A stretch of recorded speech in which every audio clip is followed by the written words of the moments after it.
Hi everyone, Emma Frame here, and welcome to the Voices of Yoga podcast, co-hosted with Lindsay Porter, where we bring you inspiring yoga stories and insights from yogis and yoga teachers from around the world. These podcasts highlight the benefits of yoga and encourage those who have not yet started their yoga journey to maybe jump in, and for the more experienced to delve deeper. We hope you enjoy. Namaste everybody, I'm Lindsay Porter and welcome to today's episode of Voices of Yoga podcast. Today we're talking all things Yoga Nidra and we're talking with James Reeves. So some of you may be very familiar with and you hear his voice because he does a lot of recordings for the Ekhart Yoga online program. And today, whether this term Yoga Nidra is brand new to you, or perhaps you have experience of practicing Yoga Nidra already, I'm sure talking to James, we're all going to find something new about this practice, this ancient yoga practice. So firstly, namaste and welcome to Voices of Yoga, James. Thank you so much, Lindsay. Great to be here with you today. Indeed, thank you. So James, we like to start off our podcast just inviting our guests to tell us a little bit about their journey into yoga, how yoga found them and brought them on their path. Could you start by sharing your story? Sure, yeah. I mean, my story of that is maybe a little embarrassing in some ways, in that I was dragged kicking and screaming to a yoga ashram in the south of India back in 2001 with a partner that really wanted to go and check it out. And my reasons for being in India was, I suppose I would describe myself as spiritually curious at the time. My parents were fascinated with the teachings of Madame Blavatsky and the Theosophy Society, which came out of India beginning of last century. And so that I had some kind of interest in that, but I didn't have any interest in physical postures and, practical. It was more of a just sort of philosophical curiosity. So we ended up at this ashram in the south of India and stayed for a couple of weeks. And it wasn't, my bag at all, I have to be honest. Particularly the yoga class. I mean, as a 20-something male who needed to be good at whatever we were doing, hadn't really bought into the concepts of yoga yet. Sort of forward bends were, I was lucky to get my hands past my knees, and I wasn't good at yoga, and we all know, right, that's not the idea. But when you come into those things, it takes a while to adjust to that. So I wasn't really a great hatha yogi. And then at the end of the physical practice, we led down for shavasana, right, which we could say is akin to Yoga Nidra. And I was lying there and increasingly I was feeling very restless and actually agitated. And I had this feeling of like kind of pressure around the point between my eyebrows. And we may all have a frame of reference for that if we're into the world of yoga, but at the time it was just this pressure. So being a good English boy, I decided to not run out of the room waving my arms in the air screaming, but to stay with the experience even though it was intensely uncomfortable. And that feeling grew and grew and grew until I felt it would be unbearable, and then suddenly transformed into a losing my identity or my sense of self. It went from being excruciatingly uncomfortable into amazingly blissful. We were practicing by this big lake, and there was a sense of just being lost in the sounds and absorbed in the experience, so much so that there wasn't even that bit of me going, wow, this is cool, something amazing's happened. That had gone too. There was just this vast open spaciousness. And it took me probably another 15 years of practice to understand what had actually happened. But that was what started the whole process for me. It was, I couldn't argue anymore that there was something in it. Wow, fabulous. And you've been teaching and practicing yoga since about 2005, I think, and you've been one of the first people to deliver the iRest yoga in Europe. Can you tell us a bit more about what form of Yoga Nidra is that? Yeah, sure. Well, my curiosity in that experience that I just described for you then became a burning desire to really understand And so I got into the teachings of Yoga Nidra, and one of the books that I read about it was by Dr. Richard Miller. So Richard has been my teacher and a good friend for many years now. But on reading the book and starting to practice from the CD, I decided to go and kind of pin the tail in the donkey. It was just a heart feeling, really, to go and go on retreat with Richard. And I did so, and I had another extremely profound experience of that deep stillness. And as a result of it, started to practice with him more and more. And then decided to take the teacher trainings. It was actually at his request. He said, I'm looking for someone to carry this into England and into Europe. So would you come and come through the trainings? So iRest is, for me, a really lovely meeting of the Eastern philosophies and practice of Yoga Nidra and Richard's background as a psychologist. So a real deep dive into looking at not just how we can settle the body and the breath through the practice of Yoga Nidra and sort of create states of ease and relaxation and well-being, but then how we start to integrate psychological content, how we start to meet ourselves at a really deep emotional level and meet all of the conditioning, all of the beliefs that we hold to be true about ourselves and the world. So iRest is a kind of modern adaptation of the ancient practice of Yoga Nidra that has this quite deep inquiry into how can we be with the content of ourselves. In the East, the kind of sense of identity is to some degree not dismissed, but isn't focused on. But I heard someone describe recently how us Westerners tend to be a bit more neurotic and ego-based. So it's a really good look at the structures of ourselves. And there are three kind of principal phases to iRest. The first is about finding that deep relaxation and ease that most of us may know if we've taken a yoga class and we've led down at the end and we've had some nice instruction. It's nice and relaxing. But then about finding that relaxation and using it as a stable kind of baseline for us to then to start to meet the things that disturb us in life. So we're, instead of just kind of calming down and then going, oh, great, that's me, I'm done. Using the calmness to meet, oh, what was it that did upset me today? Or what are these thoughts that I've been having about myself, or these self-judgments that have been coming in? Or what are the feelings that are coming up for me in my relationships at the moment? What are they trying to show me and reveal? So we're using then Yoga Nidra as this kind of staging to meet ourselves in a deeper way. Ultimately, as we get familiar with the psyche, we go through a sort of integrative phase. iRest stands for integrative restoration. So we begin to integrate all of our psychological material, and the mind and the emotions, they settle. They feel seen and heard.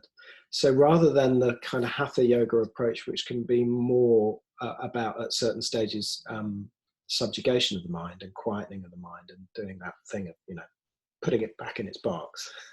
This is much more about going all of the way through it to give it a sense of wholeness and belonging and a sense of righting that balance so that we can then move beyond it. And the third phase of iRest is a very deep dive and to my understanding, some very deep inquiries as to how we find the no self or the stillness that's behind all of that stuff. Wow. And it's really interesting because I sort of come to Yoga Nidra through the more traditional Eastern route, the Bihar book that a lot of people refer to. And, I've sort of maybe had some attachments to that. And then I first came through to the iRest method with you through on Ekhart Yoga. And it's been a really interesting journey. And I have to say, I love both styles. And one of the things that I still find with Yoga Nidra is that I'll find myself drifting off into sleep, that conscious awareness, especially when you're counting down, like getting more than a few past the count is always a bit of an interesting one, a bit of a struggle. What's your view on people that fall asleep? Any tips for keeping a little bit more aware, conscious? What do you think? Yeah. Well, there are lots of schools of thought on this, and mine is a sort of more permissive, I would even dare to say a more kind of loving one. At its extreme, you can get those Yoga Nidra recordings that, sort of weave in, do not sleep, don't sleep, you know, and there's almost a sense of failure if one falls asleep in Yoga Nidra. But I suppose the best way into this is to reflect on what our intentions might be for the practice. Because like many things, we want to not just use a sort of broad brushstroke, but get a sense of what actually fits you in terms of your use of this practice. Because there are tremendous benefits to a 10-minute or even a 20-minute snooze. There are tremendous benefits for falling asleep for an hour and a half in the middle of the day. They have mental, emotional benefits for us, and they have physical and physiological benefits, particularly if we have longer snoozes. So I don't think there's anything wrong with having a snooze. There's nothing wrong with falling asleep in Yoga Nidra. And then when we look around the world, I see a lot of tired people, maybe through the framework of my own eyes, because I've got a 2.5-year-old and a 6-year-old, right? So, you know, I'm tired. But it's fair to say people are quite burnt out these days, you know. So if we consider that taking a nap might be one of the kindest things that we could do for ourselves and everybody else, because when we surface from it, we have better emotional regulation, we have improved motor skills, memory performance. We are essentially a more patient, kinder, more considered, better regulated human being. So for me, you know, on the days where maybe we've had sleeplessness with the children or just self-imposed sleeplessness, because some, you know, I'm in my late 40s now and sleep, you know, is becoming more and more elusive. For whatever purpose, it might be the very best thing to do is to have a snooze. And then something about that recognition of the value and the importance of taking sleep is to say that we start to replenish ourselves over time. So if you're really exhausted and you're taking regular naps, it does start to improve things. And then the rest helps us sleep better at night. And then we're sleeping better at night and we don't need to rest so much in the day. And bingo, we lie down to practice Yoga Nidra one day and we stay awake. And we have a different experience. So I think sleeping, I don't go to the, you know, do not sleep school of thought in the way that some others do, but rather say, what do you want? What do you need? And are you just exhausted? Some people love this because they just like to have a snooze, and that's fair enough. Are you practicing Yoga Nidra when you're asleep? No, you're not. You're just asleep. And the drifting in and out phase, I just want to try and be a bit clearer about a few things to give heart to people and also understanding. When we're drifting in Yoga Nidra, you've practiced this yourself. So do you know that kind of thing that you get where you hear some of the instructions and then you're gone and then you're back and then you're gone? Is that familiar to you? Yeah, definitely. So that, I think, is a common experience for many of us. When that's happening, we're drifting in and out of the pre-sleep stage and maybe into stage 1 sleep. So our brain chemistry is changing and our nervous system is changing in those moments. So we're shifting from a faster pace of thinking that's called beta brainwaves into a kind of slower, quieter alpha brainwave. Natural transition. That's what happens when we are in a pre-sleep phase called the hypnagogic state. Now, typically it only lasts for 2, maybe 5 minutes when we go to sleep at night. But if we're practicing Yoga Nidra, we might sustain that state for some time, perhaps even half an hour as we drift in and out. And we also know that if you look at research, what happens for most people when they take a mindfulness practice is that they slip into those alpha patterns of brainwaves. But it could take someone 20 to 25 minutes through meditation. Someone lying down for Yoga Nidra and they're quickly dropping into that between sleep state, that happens very quickly. And they can have a sustained experience of it. So for those people that are newer to meditation or find sitting really hard because it's purposeful, you know, there can be this idea, I'm sitting, so I should be meditating as an activity, as opposed to Yoga Nidra, which is just essentially sort of doing nothing other than following the guidance. That long experience of the hypnagogic state and the long experience of alpha can leave people coming out of the practice going, wow, I feel really different. So there's no harm in falling asleep. There's no harm in drifting and missing the instructions in Yoga Nidra, because the instructions are designed to sort of take you into that experience. And then why would you want to obsess about the instructions if you're already sort of drifting in and out and having a lovely time? Now, then, to qualify a little further, when we're able to stay more fully awake for the practice of Yoga Nidra, really what we're looking to touch into is consciousness, which is above and beyond and untouched by all of the different states. So it would be unwise to say that Yoga Nidra is the practice of achieving a hypnagogic state. It's just a sort of sweetie to get people in. It's why people feel so nice about it. But ultimately, we're exploring and moving through the entire practice, taking off what are called the koshas. So these layers of our experience, these what are called veils, to reveal an underlying stillness or an unchanging aspect of our experience that is not personal, has never been hurt or damaged or touched or tainted by anything, and has always been okay. So the benefits of staying awake for Yoga Nidra practice and moving through all of the inquiries ultimately lead us to that stillness of consciousness. So great to have a snooze, lovely. Be a nicer human being, why not? Great to drift in and out in Yoga Nidra and have that really deeply restorative experience that is starting to change the structures of our brain and can be a sort of precursor to deeper meditation. And then great, as you fill yourself up from that sense of well-being and from the deep rest, that you can now stay more alert and attentive to the practice, ultimately to wake up and know who you really are. Wow, fabulous. And I guess it just lends itself to what we know with other yoga practices. It's lifelong learning, and it is practicing, and things change as you change and evolve through your own life.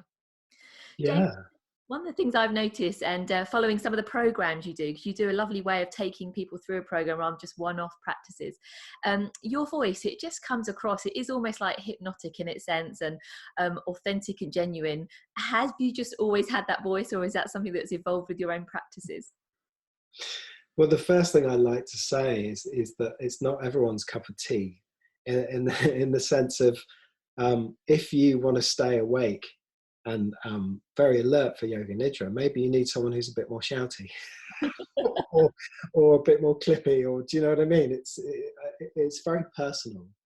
And then I would say that there's this that's always been in my experience ever since I first taught a yoga class back in 2005 in Oxford. There was a recognition of the value of quietness, and really anything that you're doing in the practice is a pointer back in towards the stillness.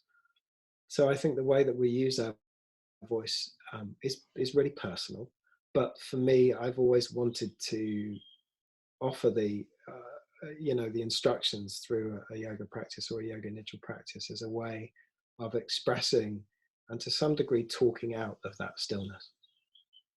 So I think increasingly when we know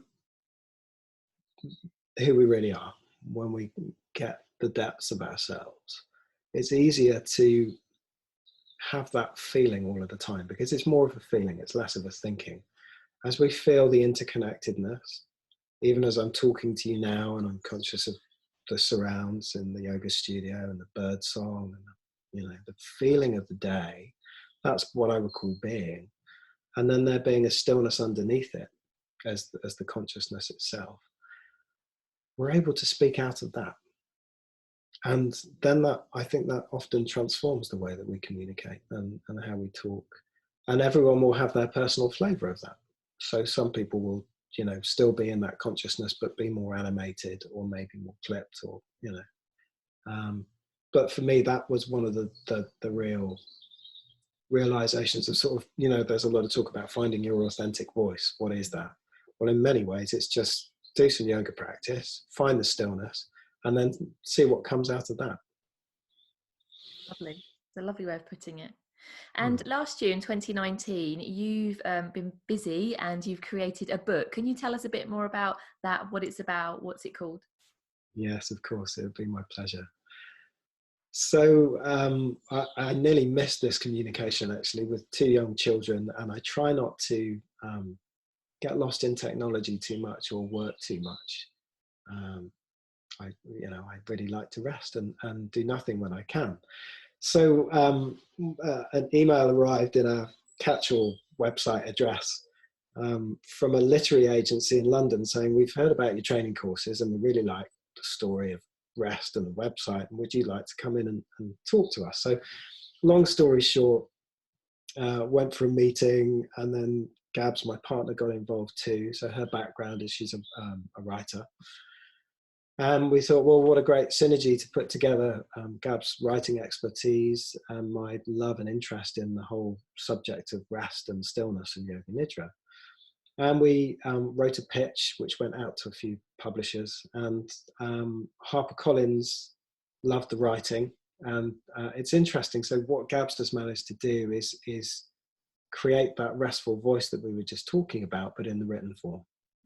That's not my thing. I'm not a writer per se, although I had to get much better at it over the last couple of years.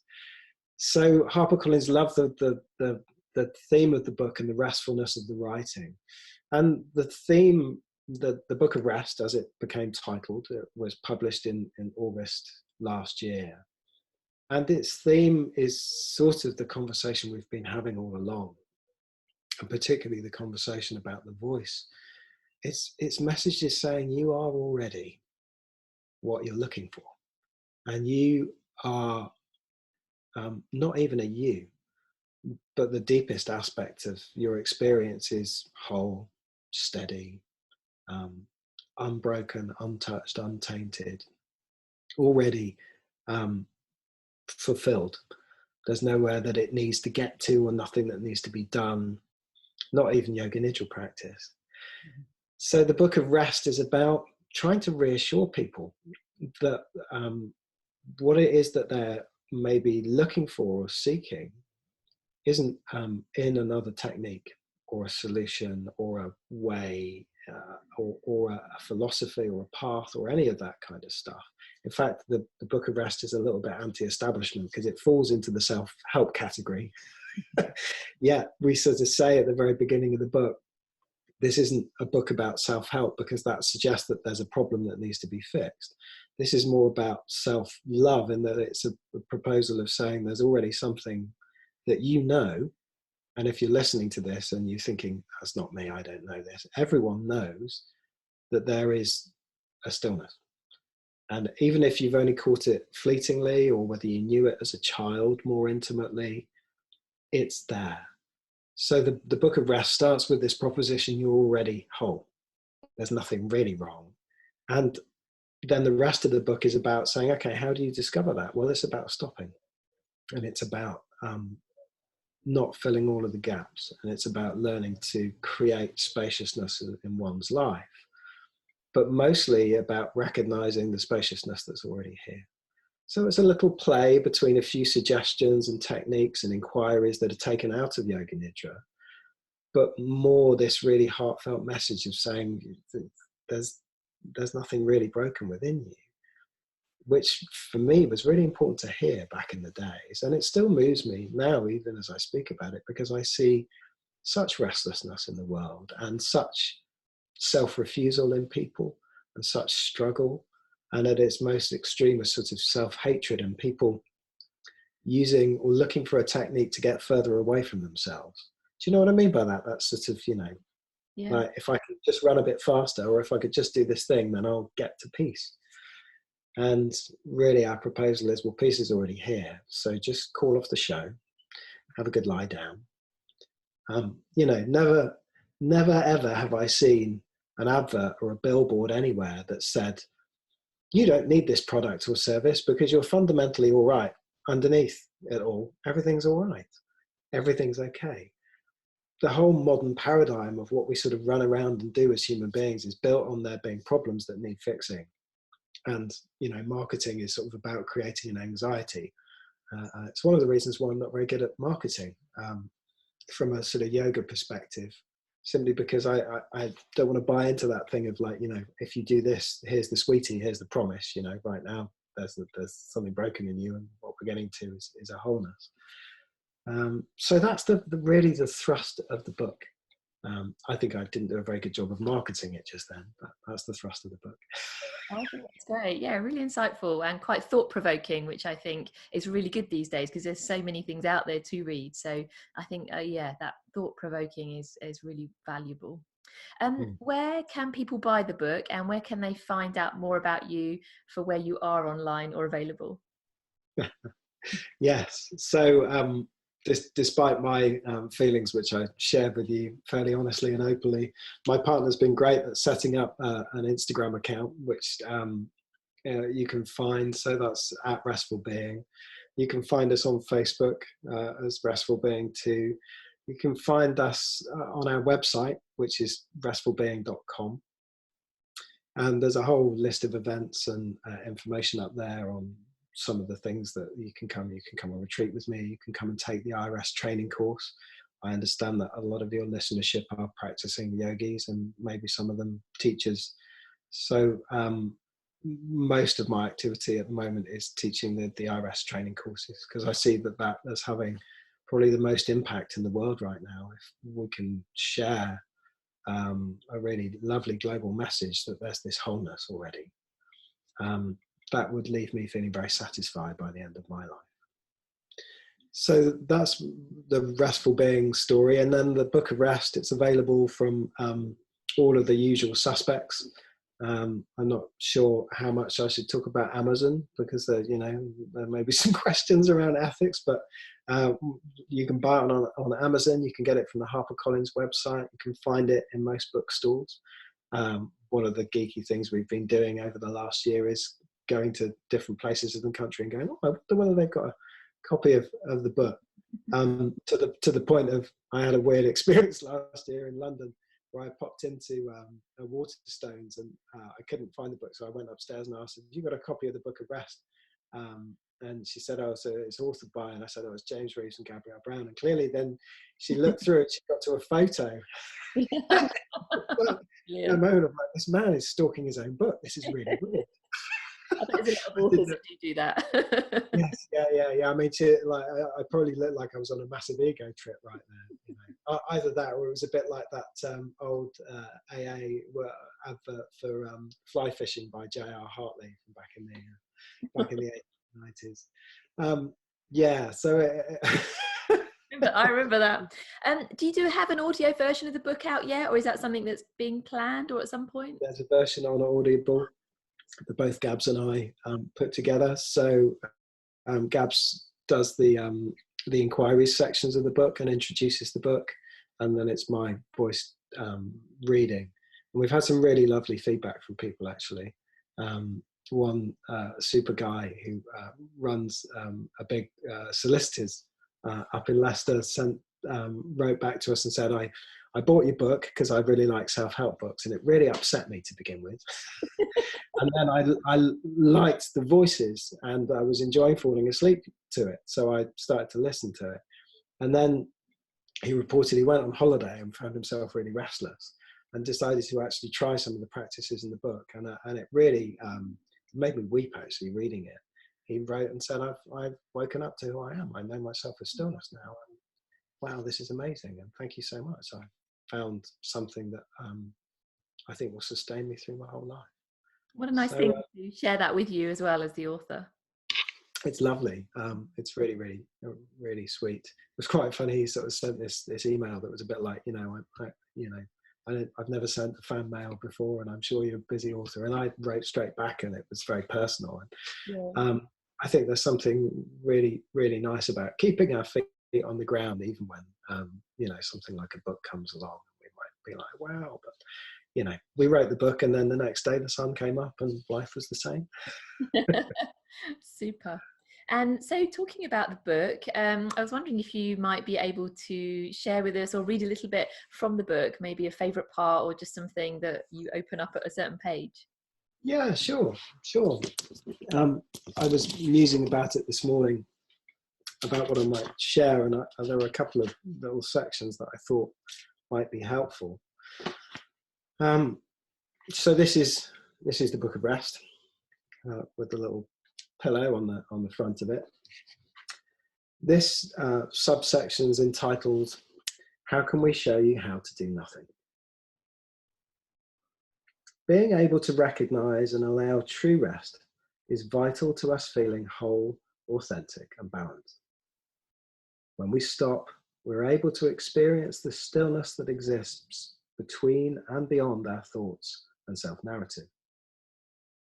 Very often, we catch only a glimpse of this stillness, but this is all we need to see, to know that it is there, and ultimately, if you're willing to go all the way with us here, that it's who we really are. Many self-help books provide the tools to go off and change your life. We hope you will read this book and, in the experience alone, see that the calm that you think will come when you've got it all worked out is already here. You're just too busy trying to see it, to see it. We'll constantly urge you to do nothing. We'll repeatedly reassure you that you, the world, and the people around you have everything to gain from you doing nothing. Rest needs you to do nothing. Wow. Very lovely. James, I honestly feel like even just having had this conversation with you today, you've almost taken us through a yoga nidra practice in itself. And I certainly feel like a little bit calmer because I know I've got a big to-do list on today, but I feel like I've taken that pause. I'm going to take it a little bit more slowly, probably have a nap later on. So I just want to thank you very much for coming and joining us on Voices of Yoga and sharing your insights and wisdom with Yoga Nidra and beyond. Namaste. Yes, my absolute pleasure. Namaste.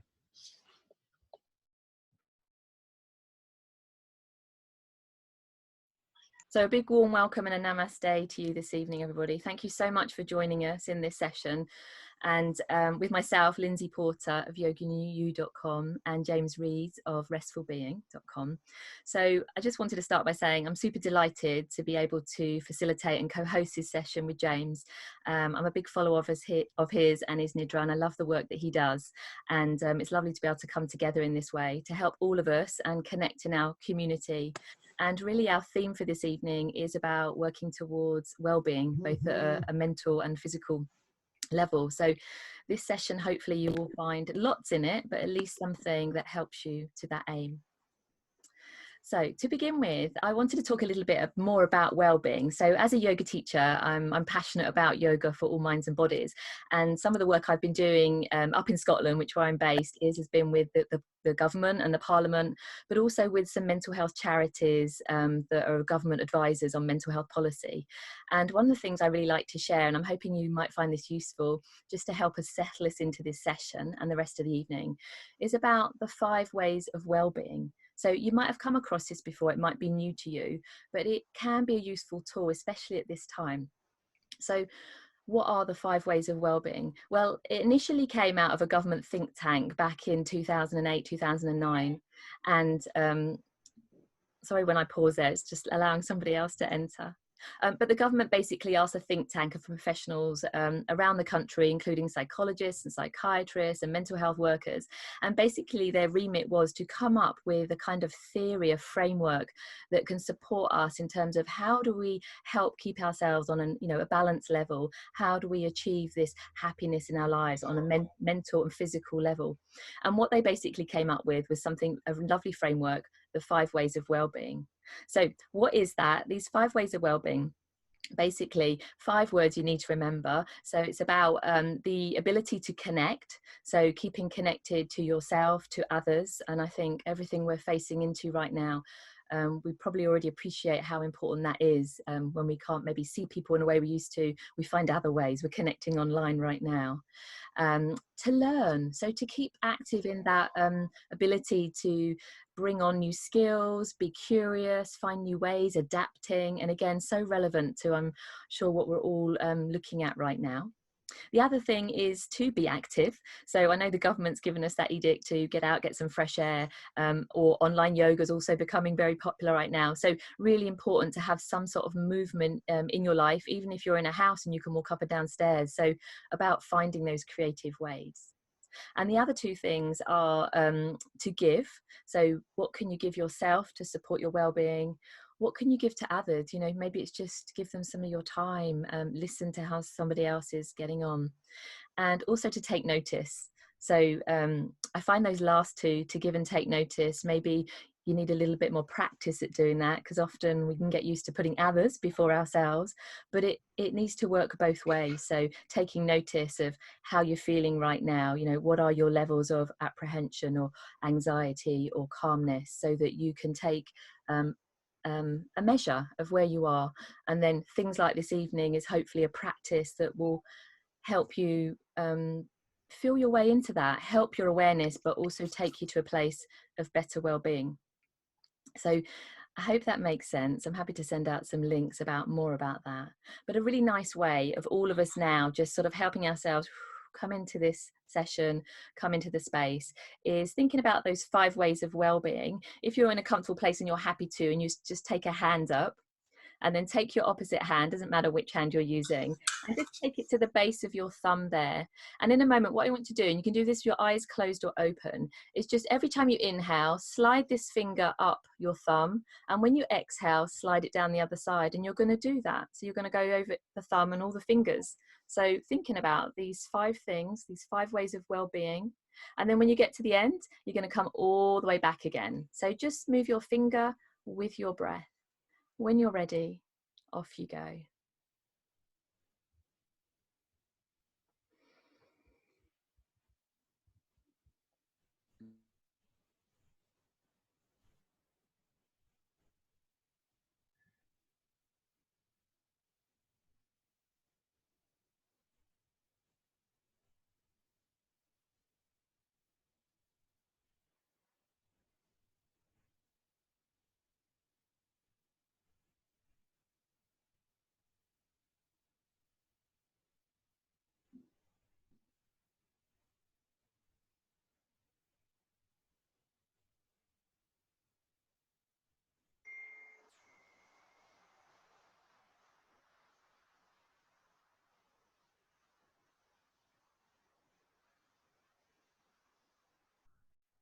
So hopefully you've been able just to work through those fingers, just to spend these precious few moments just with you, becoming aware of your surroundings and your breath. Good, super. So from here, I'm going to hand you across to James, and he's going to take us further into the next part of our session together. Thanks so much, Lindsey. Thank you. So it's a real pleasure to be here with you all, and I'm very grateful to Lindsey for organising this and putting it all together for us to be together this evening. So there are lots of aspects of the practice that we're about to do that we could talk about. It was really striking me as the situation started to unfold with coronavirus as to how the practice that I've been teaching for years is very adaptable. We might be able to use it to, for example, meet some of the anxieties and fears that may be rising up in ourselves, or perhaps in those that we know and love. We might be able to contemplate opposites as an example to help us unravel a little bit from being very caught in particular feelings and emotions. We might be able to learn to step back and bear witness to particular experiences that are taking place, which tend to offer us tremendous freedom and give us a little bit of space to distance ourselves and have that perspective. But actually what I really wanted to talk about this evening, which I thought would be a great, tremendous start for what Lindsey and I hope to be maybe a few series around this practice, is to consider well-being. So what do I mean by that? Because it's a word that gets used quite a bit in the yoga world. And it could be maybe a little abstract for one or two of you. So let's try and kind of normalize it a little bit. A few days ago, for those of you that arrived a few minutes early for the session, I touched in on this a little. A few days ago, I put out a message on Facebook saying to people, I understand that there may be difficulty and struggle and nervousness and anxiety and stress and worry going on at the moment, but I'm really curious, what's good? What's good about maybe being at home? Maybe not being able to go out and about so much. What's good about the change to your working patterns and your environment? And something really fascinating unfolding. I had a hunch that it might be interesting, but there's something like 150 messages to that post now, from all sorts of people in my life, some friends, some family, some people into yoga and meditation, some people completely not into that world at all sharing some wonderful things that have been going on for them personally. And I thought, I've been a good boy, I've done my homework, and I made a little list of some of the highlights for me. So I wanted to share a couple with you to try and normalize this idea of well-being a little bit and give you some examples of other people out there who may be enjoying and having this opportunity to explore, having largely what seems to be a theme of time and space. So here's a few. Somebody said losing track of the days rather than being always on a time schedule, something they've been particularly enjoying. Somebody else said they've forgotten how much they love to sew, to knit, and to do the garden. And they also said refinding their creative side, enjoying a little me time, but still completing what I need to do for work. Somebody else said simply reconnecting with themselves. Someone, I really like these words, commented on the incredible resilience, support, and love that people are showing, that humankind is still able to connect deeply, even when physical touch isn't an option. Somebody else said they were enjoying the sun, cocooning, and being in the bath. I'm wondering if they're combining all of those activities in some way, which would be very interesting. Someone else comments on slowing down, a sense of timelessness. What day is it? And the last one to share with you, somebody commented, the way life has slowed down, it seems more human and right. It feels good to have dropped busyness for only doing what is needed in the day. I've also felt more inspiration. So all those comments, they kind of describe a quality of well-being. And we're all experiencing them in different ways. But interestingly, that word well-being, if we were to drop the well part of it and just to take being for a few moments, the word being, it's in our name. We're human beings. And in many ways, the practice of yoga is about remembering what it is to be and to enjoy this very simple actual feeling of being, not thinking about being, but the actual felt sense of what it is to feel a little less pressured by time, maybe even timeless, to feel a sense of spaciousness in one's life, maybe even in one's body as stresses start to fall away. That there's not so much to do, not so much to acquire and get to. These are tremendous freedoms for us. So we're going to focus a little on the start of this practice around a sense of well-being. In a few minutes, when we start to transition into doing the practice, I'd love you to begin to really contemplate, or perhaps even now start to contemplate, what's well-being for you? And in particular, what's it been the last few days? Has there been something that has stood out to you as to be something enjoyable around the changes that you've been experiencing? Our mind has a tendency to look out for problems, particularly our thinking mind. And in that way, we can have a negative bias. We're always looking out for the challenge or what might be coming up. And then if we look at the way that the media and news comes to us, that feeds into that negativity bias. In fact, it's a lot of the reason that people go out and buy newspapers, is to feed that part of themselves. So we're learning to start to turn around from that tendency towards negativity. And we're inoculating ourselves against stress as we do it. We're literally changing the structures of our brain. Now, I can see, looking around at the list of all the names here, there's some people that have been practicing what I'm about to teach you for many years, and some of you who may be complete novices. So coming from that novice perspective, when we talk about and start to focus on well-being in the practice, it may not feel very easy or natural. Your mind may struggle a little bit. You might try to capture particular images of well-being. That's really natural. If you consider that you're starting to change the structures of your brain, the first time you start to focus and really bring your attention into a sense of well-being, it's like you're walking a new path in your brain chemistry. And it takes time. If you consider going off from the beaten track, from a regular walk in the woods, and going off through the undergrowth, you would literally have to push your way through weeds and branches to start to make that new pathway. So that's what it may feel like for some of you. For others of you, it may be like slipping into that bath that I mentioned, or basking in the sun, or feeling timeless, or baking nice food with your partner, or whatever else it is that you've been doing this week that's been a pleasant surprise. So we're going to focus on that at the beginning of the practice, and then just as an orientation, we're going to set an intention. So I will ask you in the practice why you're here, what it is that you'd like to get from what we're doing together. And to keep it really simple, maybe just have a word or a couple of words that really hit it for you. One of the aspects of this practice, again, is to start to frame this in a positive context. Not so much from what I was talking about before about well-being, but more to get a message to come down into your more subconscious aspects of yourself. So to frame whatever your intention is in a positive way. So rather than to not be stressed, what would that mean for you? What would the outcome of not being stressed? What's the word? Is it relaxation? Is it ease? Is it a sense of peace or calm?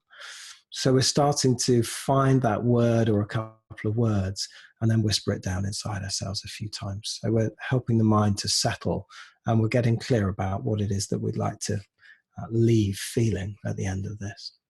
And then we're going to spend some time feeling the body, touring through the body, various sensations, being with the breath in a variety of different ways.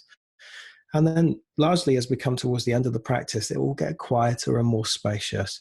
And you'll have the opportunity to fall into something that's always here, into that natural state of being.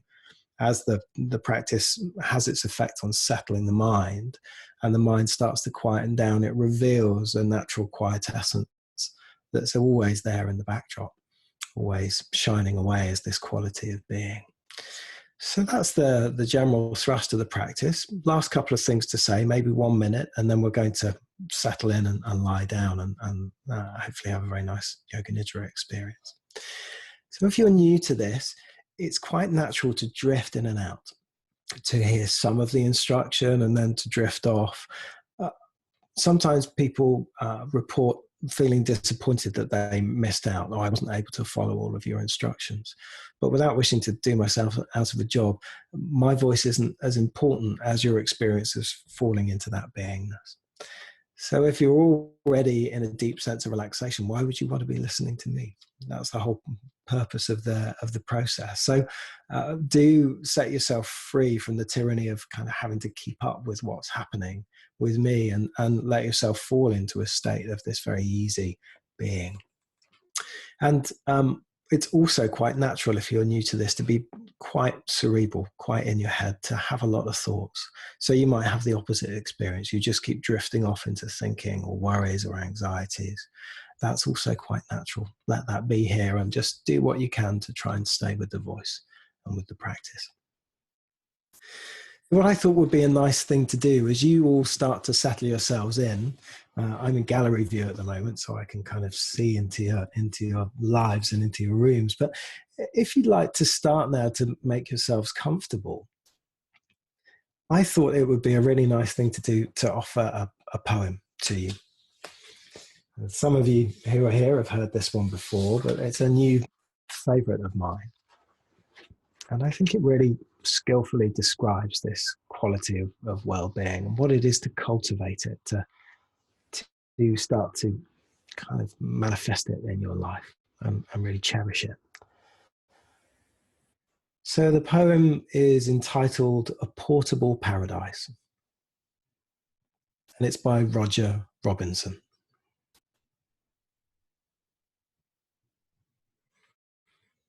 If I speak of paradise, then I'm speaking of my grandmother, who told me to carry it always on my person, concealed, so no one else would know but me. That way they can't steal it, she'd say. And if life puts you under pressure, trace its ridges in your pocket. Smell its piney scent on your handkerchief. Hum its anthem under your breath. And if your stresses are sustained and daily, get yourself to an empty room, be it hotel or hostel or hovel. Find a lamp and empty your paradise onto a desk. Your white sands, green hills, and fresh fish. Shine the lamp on it like the fresh hope of morning and keep staring at it until you sleep.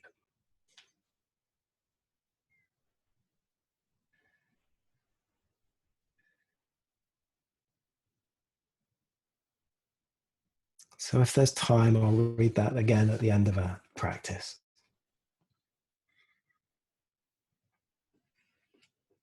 But let's now formally begin the practice of Yoga Nidra.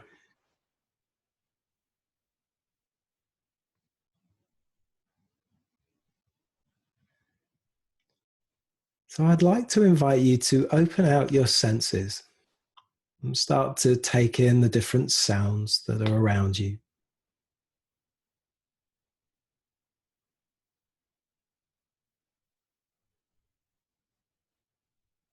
And to follow that listening with feeling your way out into the room, perhaps into the evening, into the day.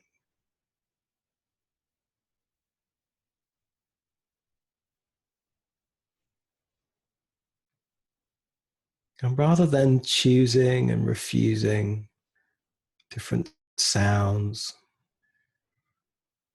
how would it be just to open for a few moments and just to receive everything in a very innocent, open way?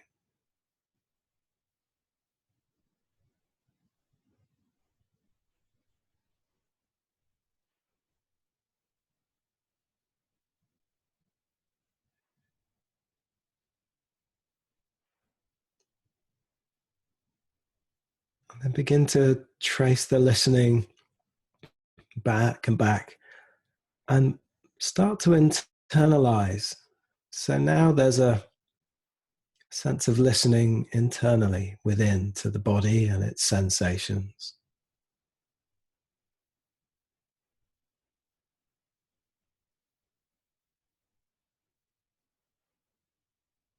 To the natural comings and goings of the breath.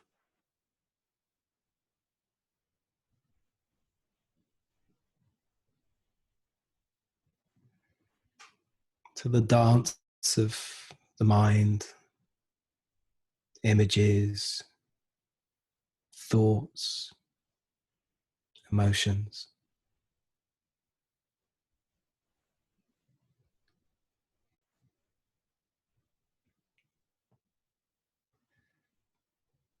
And as you're noticing all of these qualities coming and going, noticing too there's something else here that's staying the same.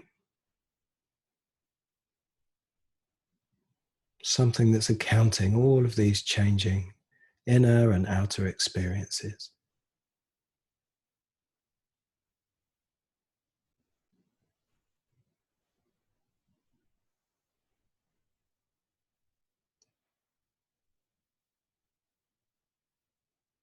And then the invitation to turn towards these reflections on well-being.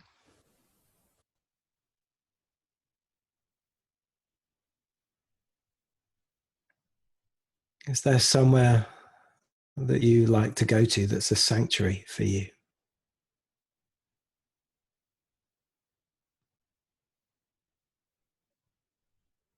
Maybe you're in that place right now, or maybe it's a fantasy place.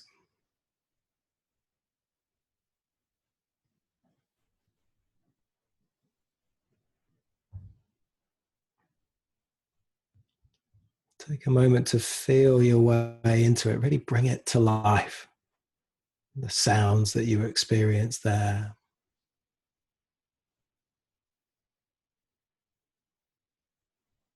What you can see.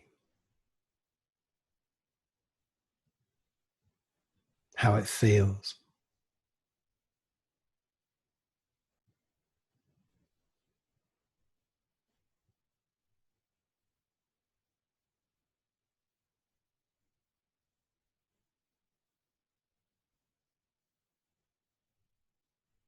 Is there a special somebody for you? Someone who lights you up? Someone who you feel very connected to or very loving towards?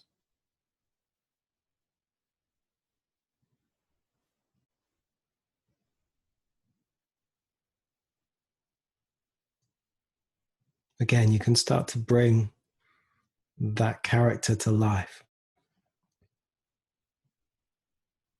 It could be someone personal to you.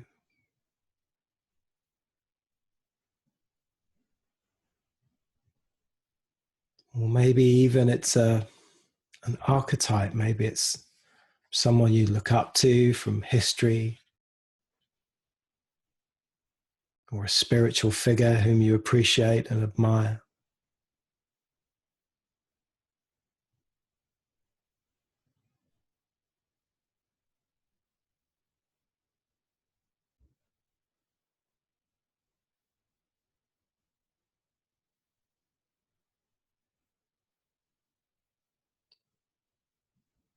If you'd like to, let your mind carry on dancing around different images and memories. Or you could start to drop into the feeling that these reflections are creating in your body.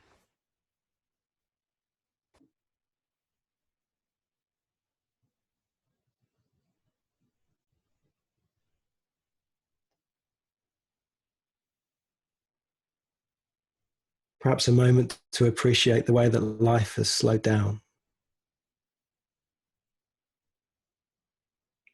Perhaps that it seems more human.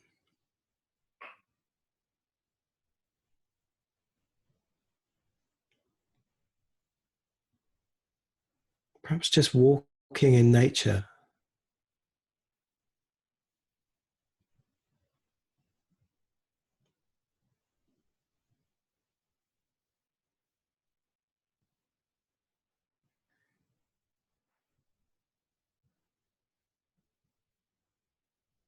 Perhaps this week it's just been not rushing in the mornings.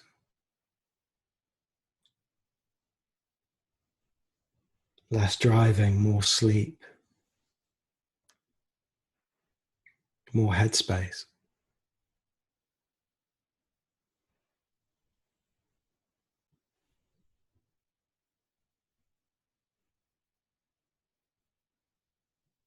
Perhaps you've been rediscovering your love of cooking or baking.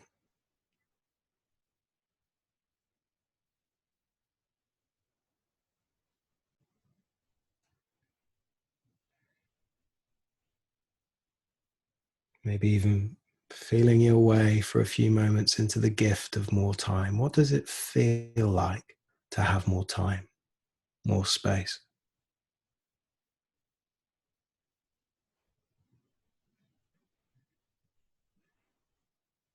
Start to notice the felt sense in the body of that quality of being timeless, spacious.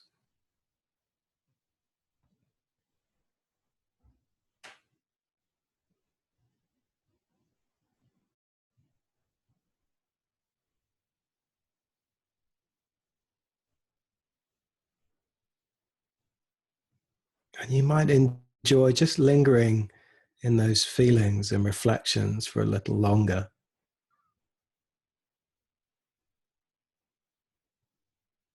Or if you feel ready to come along with me, you could ask yourself, what's my intention for this time, this evening, today?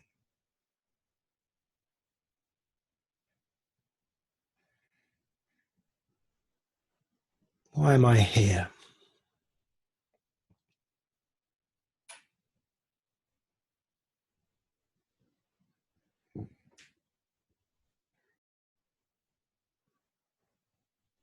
And perhaps inviting a word or a couple of words to start to rise up.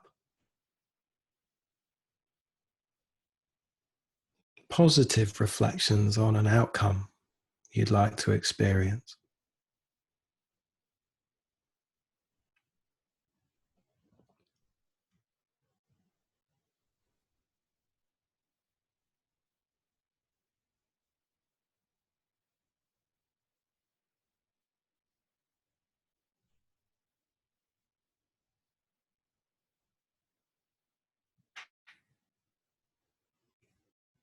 And then if you've found a word or a couple of words, make it a statement of truth in this moment. Not I will be calm, but calm. Calm. At ease. Rested. Spacious. Timeless.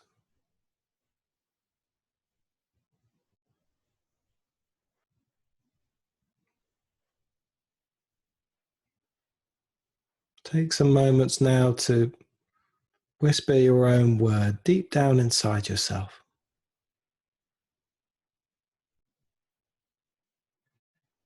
As if you were soothing yourself with this intention.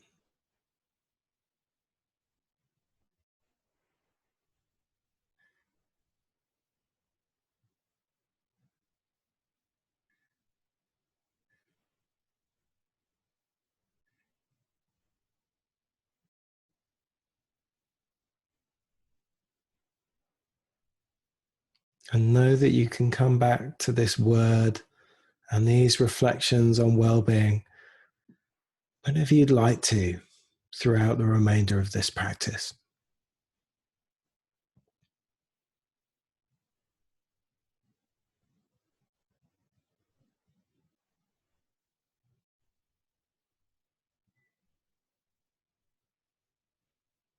Now we're beginning to reflect on the felt sense of the body. Firstly, the overall sensation of the body, touching into the surrounds.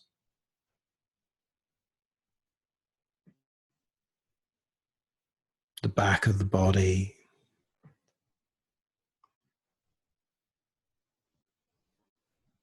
The front of the body.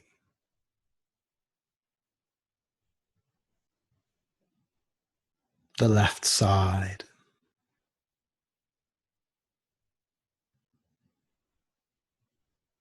And the right side.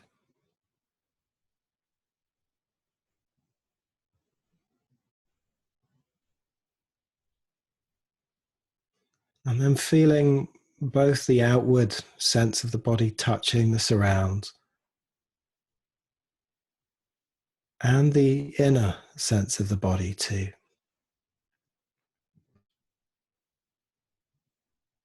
Feel how the body is alive, pulsing.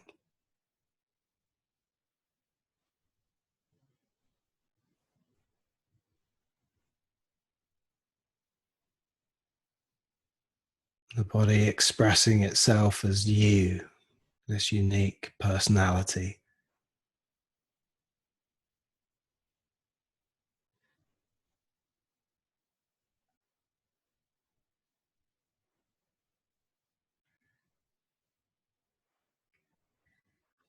And then start to take particular attention into the mouth. Notice the feeling of the tongue.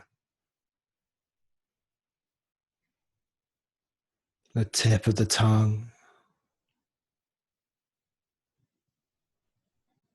Down into the underside of the tongue.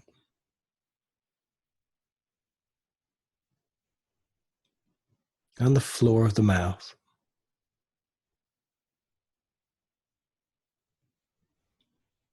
And the jaw.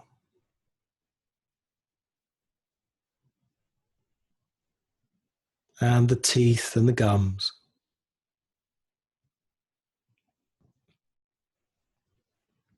And the insides of the cheeks.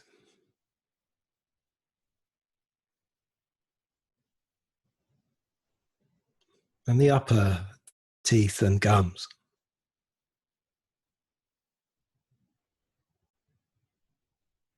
And the roof of the mouth.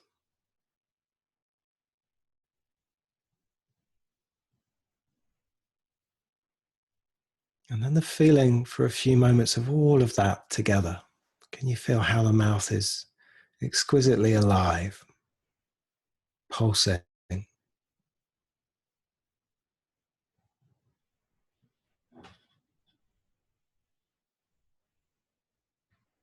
And trace the feeling back into the back of the mouth, and then sense the attention dividing into the ears. All of these little intricate folds and valleys of the ears.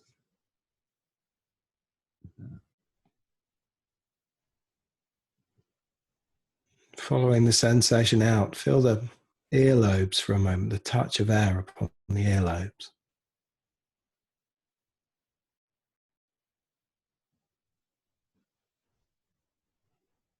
On the cheeks,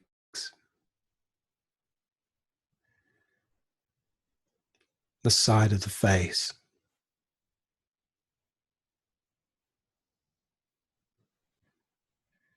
the lips,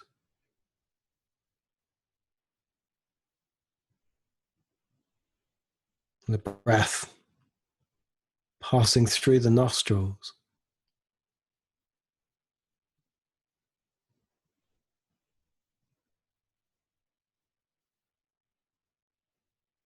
The sensation of the nose, the touch of air upon the skin of the nose.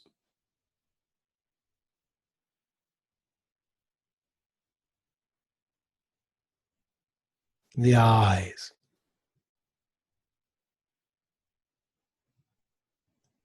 Perhaps the feeling of the eyelids just touching each other.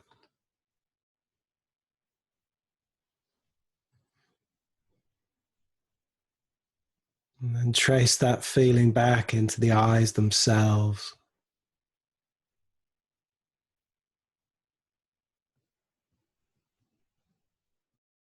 And all of the way back inside the head.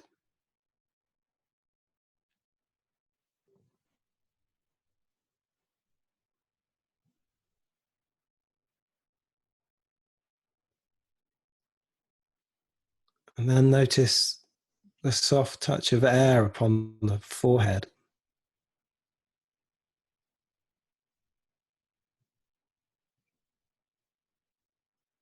And the feeling of the top of the head.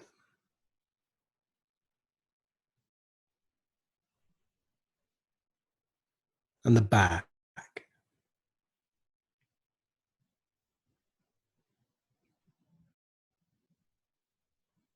Down into the neck.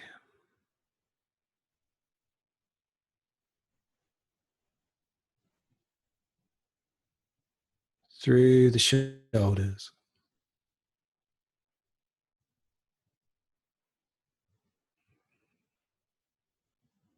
Down into the arms. Just allowing attention to drift. Slowly move down through the arms. Toward the hands.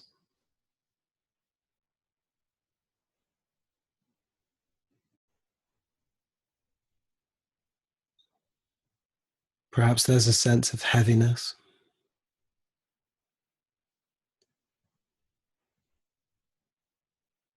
Or an aliveness in the hands.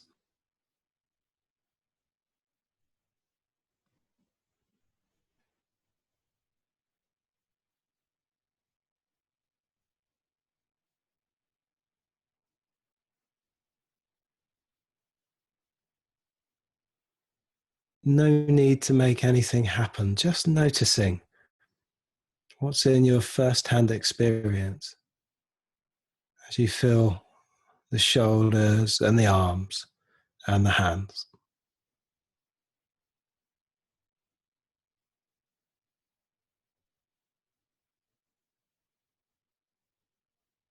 And then in particular, notice the feeling of the hands, the palms,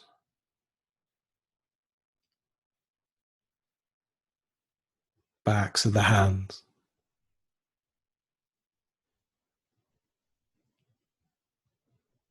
All of the fingers and the thumbs.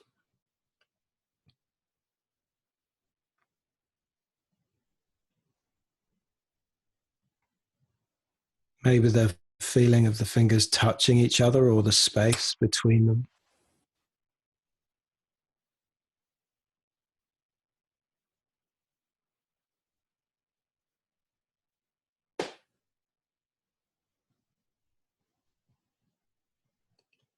And then bring your attention back up through the arms, through the shoulders, and through the armpits, into the feeling of the chest and the ribs, the sides of the ribs.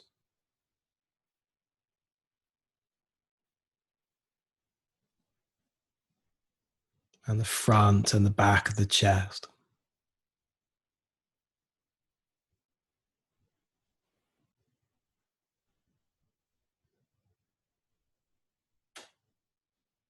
Noticing the natural movements, the expanding, the contraction of the ribs, the chest.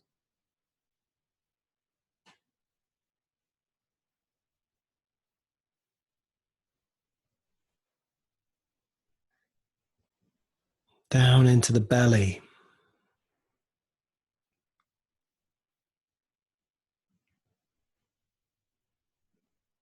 Even the side waist and the mid and the low back.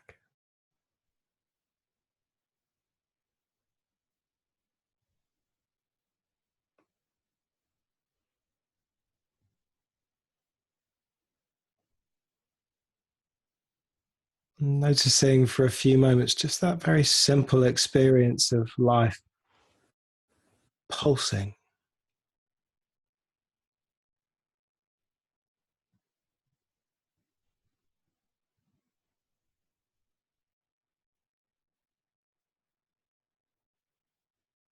A simple but powerful experience of being alive.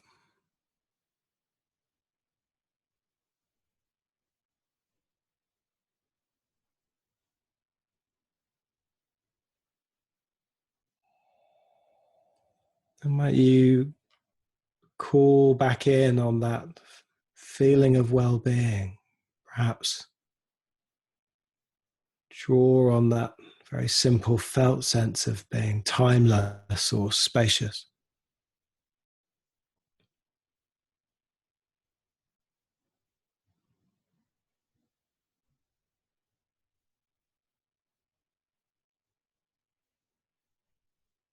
Or maybe lean into particular images and memories if they're helpful.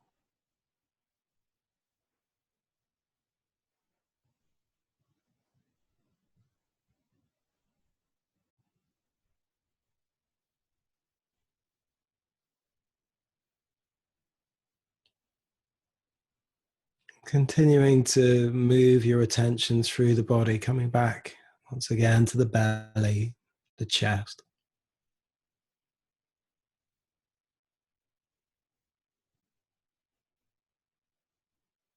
Down into the lower torso, into the pelvis.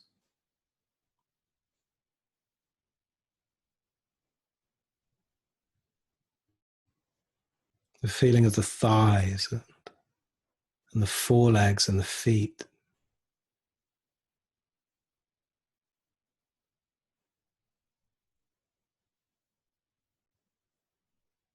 Perhaps even the feeling of the lower body, the pelvis, the legs, the feet, like an anchor. grounding your attention.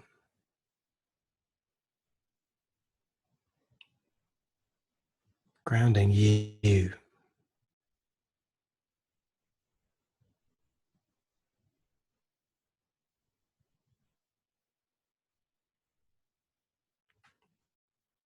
And feel through the back of the body.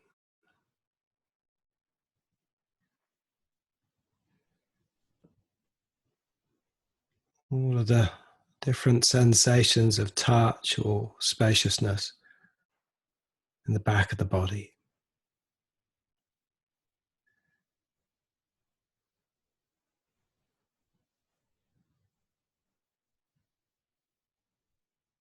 And as if you could feel your way out slightly into what's beyond the back of the body, out into that spaciousness.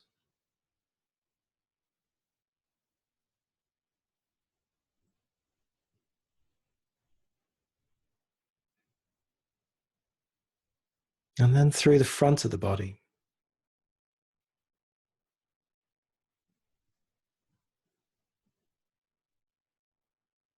The different sensations.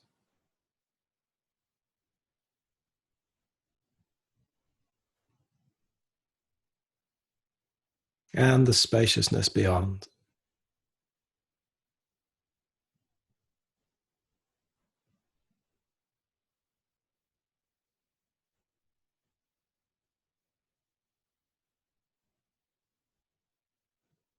All of the way through the left side of the body.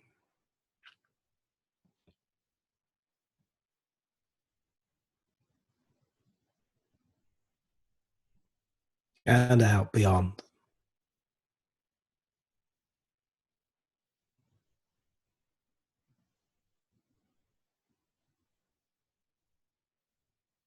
And through the right side of the body.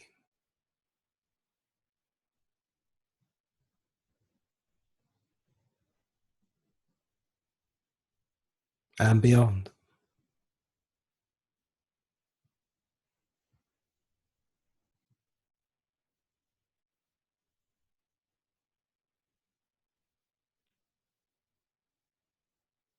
And then feeling all of those directions for a few moments, the back, the front, the left, the right, and the space.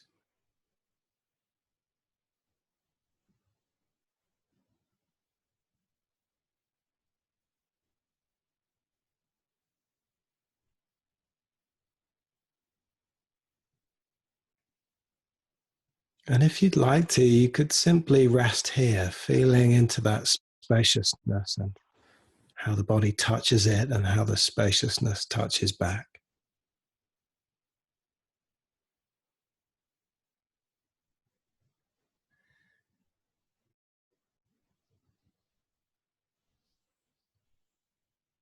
Or if your mind is still drifting around, come along with me as you come to the top of your next inhalation.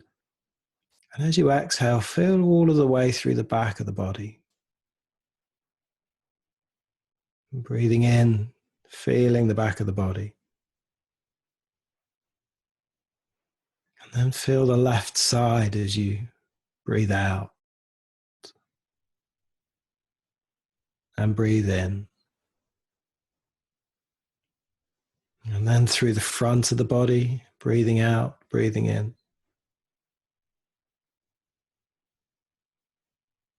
And then to the right of the body, breathing out, breathing in. And then starting again at the back of the body and continuing to circle with your attention with each breath.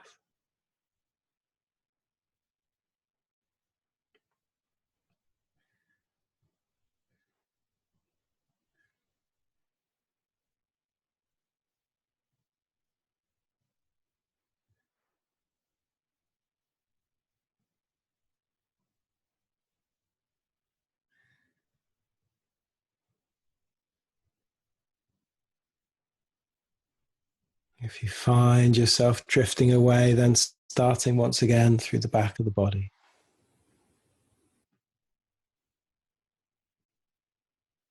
If you find yourself simply falling into a spaciousness, a timelessness, let the counting go and simply be.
And then there's, again, that very simple invitation just to open your senses out. Notice the different sounds that surround you.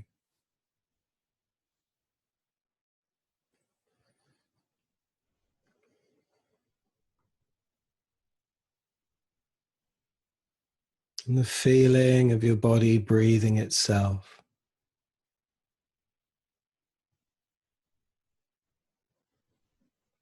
Expressing itself as sensation and life force.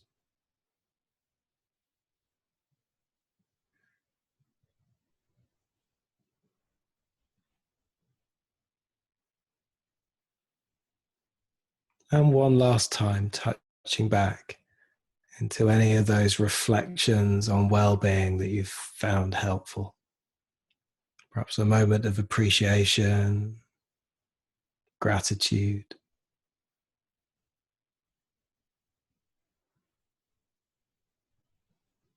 Or this simple felt sense of being timeless and spacious.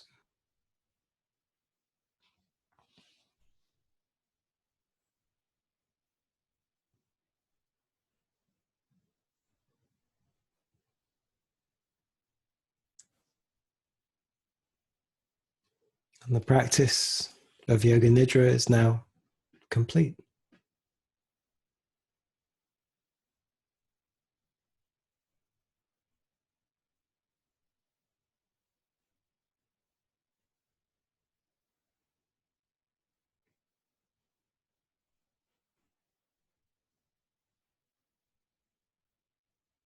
The practice of Yoga Nidra is now complete.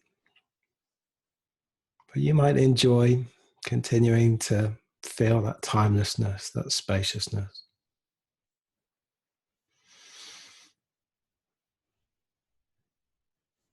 Maybe still fostering this sense of appreciation or well-being, even as you start to move your body again and come back to life.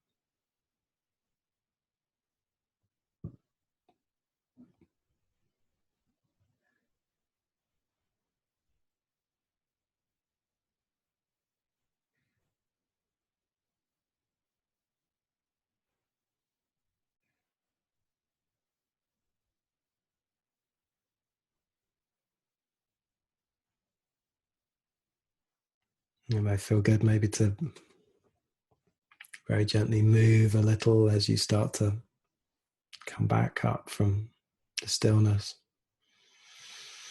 Maybe you just want to stay where you are for a bit longer.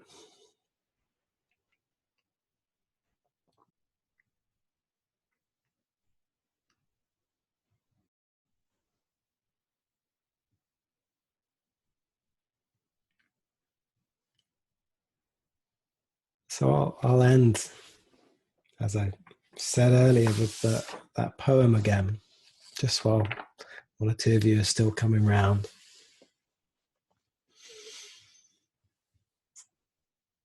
The poem's title again was A Portable Paradise by Roger Robinson. And if I speak of paradise, then I'm speaking of my grandmother, who told me to carry it always on my person, concealed, so that no one else would know but me. That way they can't steal it, she'd say. And if life puts you under pressure, trace its ridges in your pocket, smell its piney scent on your handkerchief, hum its anthem under your breath. And if your stresses are sustained and daily, get yourself to an empty room, be it hotel, hostel or hovel, find a lamp and empty your paradise onto a desk. Your white sands, green hills and fresh fish. Shine the lamp on it like the fresh hope of morning and keep staring at it till you sleep. So the line that stands out to me is, and if life puts you under pressure, trace its ridges in your pocket.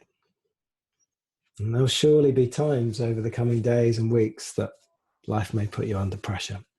I know for myself, I can sit here and tell you all about a tremendous sense of well-being, being with my two young children and enjoying the sun this week. There have been many delights, but also I have elderly parents who are vulnerable and people around me who my mind could very easily go towards worry for, and it may be appropriate that it does. So we never know what's coming, but if we can remember this quality of just staying with a sense of well-being and ease whenever we can, it becomes like a touchstone for us, and it carries us through all sorts of difficult and challenging times. So I hope that maybe you can come back and try this practice again at some point. And I hope you managed to touch into whatever your intention was a little this evening. And if not, maybe you discovered something new about yourself and about the practice of Yoga Nidra. My screen tells me that Lindsey's now taken back over her hosting, so I'm going to hand back over to her. But just say thank you so much for joining me. And it's our intention to do a series of these, or to offer some more of these. So I hope you might join us again. Thank you. And just to say a huge thank you to James. As ever, the quality of your words just really helps us take us into that pace and that place within to support our well-being. And I'm saying that on behalf of everybody for the call today. Everybody, I wish you well for the rest of the evening and beyond, and we'd love to connect with you again.